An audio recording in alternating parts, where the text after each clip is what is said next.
አይቼ ነበር። ምን ሳረጋይሽ? ስትጠመቅ ከክርስቶስ ኢየሱስ ጋር ሞትና ትንሣኤውን ስተባበር ልስካት አሁን ማለት ነው። ቁም ነገር እንደኔ ከድሮ ምናምን የማያውቁ ሰዎች የእውነት እኮ የጌታ ሰባኪ ነው የምትመስላቸው። የሆነ ሪከርድ ምናምን ራሱ ሳይ ትክክለኛ የጌታን ሰባኪ ነው። አንተ የኔ ብጤ ወንበዴ ነህ።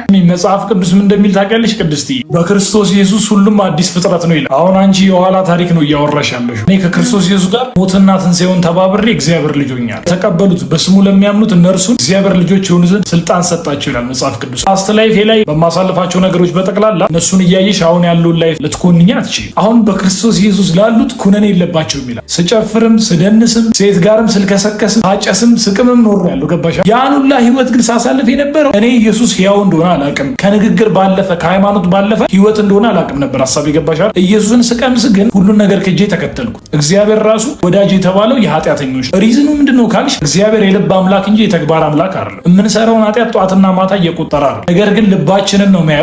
እግዚአብሔር ወደ ልጁ ወደ ክርስቶስ ኢየሱስ ጠቆመኝ፣ ወደ ኢየሱስ መጣው፣ ህይወት አገኝ። ህይወት ከገባኝ በኋላ ደግሞ በፊት በመመላለሰው በጨለማ መመላለስ አቃት። መጽሐፍ ቅዱስ እንደሚል መንፈስ ባለበት በዚያ አርነት አለ ይላል። እውነትን ታውቃላችሁ እውነትም ደግሞ ነፃ ያወጣቸዋል ይላል። እኔ እውነት የሆነውን ኢየሱስን የእግዚአብሔር ልጅን ካወቅኩ በኋላ ነፃ ወጥቻለሁ በክርስቶስ ኢየሱስ።